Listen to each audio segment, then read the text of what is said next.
Hello दोस्तों, स्वागत है आपका हमारे YouTube channel study hub online classes में। और हम स्टार्ट करने वाले हैं एयरफोर्स जीएस टेस्ट सीरीज का तीसरा वीडियो। तो देखते हैं पहला क्वेश्चन। पीलिया किस अंग के संक्रमण के कारण होता है? हाँ, कहने का मतलब अगर किसी व्यक्ति को पीलिया हो जाता है तो कौन सा अंग जो है वो प्रभावित होता है या संक्रमित होता है, तो वो है यकृत, यानी कि ऑप्शन बी। अगला क्वेश्चन है, जाकिर हुसैन किस वाद्य यंत्र से संबंधित हैं? तो जो जाकिर हुसैन थे वो एक तबला वादक थे, ऑप्शन बी। अगला क्वेश्चन, कंप्यूटर प्रोग्राम।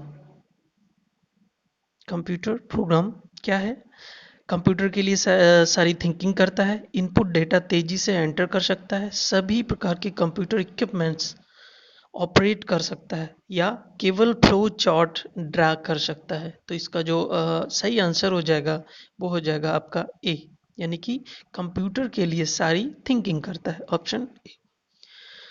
अगला क्वेश्चन देखते हैं, भारत में लोकनायक की पदवी के साथ कौन संबंधित है? तो जयप्रकाश नारायण है, जिनको जेपी भी कहा जाता है, इनको लोकनायक की पदवी से विभूषित किया गया। इनको ही कहते हैं लोकनायक जयप्रकाश नारायण। अंतर्राष्ट्रीय न्यायालय का मुख्यालय कहाँ पर है? तो यह है नीदरलैंड में, और उस जगह का नाम है द हेग। नीदरलैंड में ही एक जगह है द हेग, वहीं पे अंतर्राष्ट्रीय न्यायालय है। अगला क्वेश्चन, ट्रांस साइबेरियन रेलवे की टर्मिनल हैं। जो ट्रांस साइबेरियन रेलवे है, तो इसकी जो दो टर्मिनल है, यानी कि कहाँ से कहाँ तक है, तो यह है रशिया की जो राजधानी है मॉस्को से व्लादिवोस्टॉक तक। ठीक है, तो ऑप्शन ए आपका सही हो जाएगा। अगला देखते हैं, निम्नलिखित में से किस राजपूत राजा ने मोहम्मद गौरी को पहली बार पराजित किया था या हराया था? तो मोहम्मद गौरी ने जो सबसे पहले आक्रमण किया था भारत में, वो गुजरात के रास्ते से उसने घुसने का प्रयास किया था। लेकिन वहां पर जो राजा था उस समय, भीमदेव सेकंड या बघेल भीम, तो ये था। लेकिन ये अल्पवयस्क था, तो जो युद्ध का नेतृत्व किया था इसकी माँ नाइक देवी ने किया था। तो इसका हो जाएगा आंसर बी सही। साइलेंट वैली स्थित है। तो साइलेंट वैली एक नेशनल पार्क है, और ये इंडिया के केरल राज्य में स्थित है। इसको साइलेंट वैली इसलिए कहा जाता है, कहते हैं यहाँ पे जो शोर मचाने वाला जो कीड़ा होता है वो यहाँ पर नहीं पाया जाता है, तो इसलिए इसको साइलेंट वैली कहा जाता है। अगला क्वेश्चन देखते हैं, सबसे पहले भारतीय नोबेल पुरस्कार विजेता कौन थे? तो सबसे पहले जो नोबेल पुरस्कार है इंडिया में, वो मिला था गुरुदेव जी रविन्द्रनाथ टैगोर को। इनको मिला था 1913 में, और साहित्य के लिए दिया गया था। ठीक है, अगला क्वेश्चन देखते हैं, आर के लक्ष्मण एक प्रसिद्ध हैं, मतलब आर के लक्ष्मण किससे संबंधित हैं? तो ये कार्टूनिस्ट थे। ठीक है, फिलहाल इनकी मौत हो चुकी है, तो ये कार्टूनिस्ट थे। स्प्रेडशीट संबंधी पद निम्नलिखित में से कौन सा नहीं है? ठीक है, फॉर्मूला, सेल, ब्राउजर और कैरेक्टर। इसमें जो फॉर्मूला हो गया, जो सेल हो गया और कैरेक्टर हो गया, इनका संबंध स्प्रेडशीट से है, लेकिन ब्राउजर का संबंध स्प्रेडशीट से नहीं है। ठीक, अगला देखते हैं, 8 मार्च को किस रूप में मनाते हैं? तो 8 मार्च को हम अंतर्राष्ट्रीय महिला दिवस के रूप में मनाते हैं, ऑप्शन बी हो जाएगा। डीएनए की द्विकुंडलिनी संरचना की खोज किसने की थी? द्विकुंडलिनी, या इसको कहें डबल हेलिकल मॉडल, तो ये दिया था क्रिक एंड वॉटसन ने, तो ऑप्शन ए हो जाएगा। अगला क्वेश्चन, क्विक सिल्वर का रासायनिक नाम, मतलब कहने का मतलब ये क्विक सिल्वर इनमें से किसे कहते हैं? जो पारा जो है उसको कहते हैं क्विक सिल्वर। ठीक, अगला क्वेश्चन देखते हैं, रजिया सुल्तान किसकी बेटी थी? तो रजिया सुल्तान जो थी वो इल्तुतमिश की बेटी थी, ऑप्शन ए।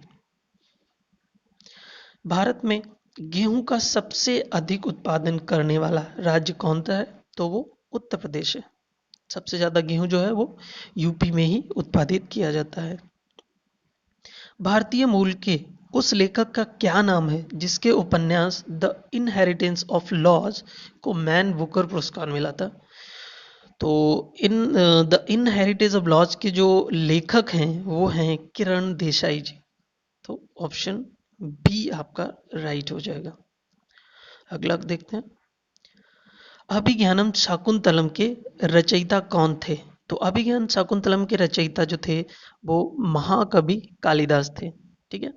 और जो कालिदास का है अभिज्ञान शाकुंतलम, ये इनका एक नाटक है। कुल मिला के कालिदास ने 3 नाटक और 3 महाकाव्य लिखे हैं।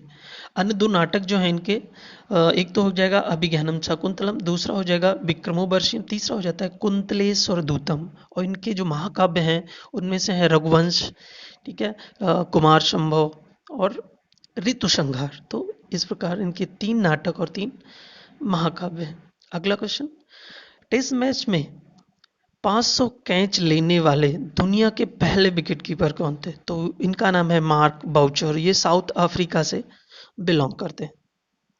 अगला क्वेश्चन देखते हैं। एक्सेल एक है, तो एक्सेल जो है वो एक वर्ड प्रोसेसिंग प्रोग्राम है, यानी कि ऑप्शन ए आपका राइट आंसर हो जाएगा। अगला देखते हैं।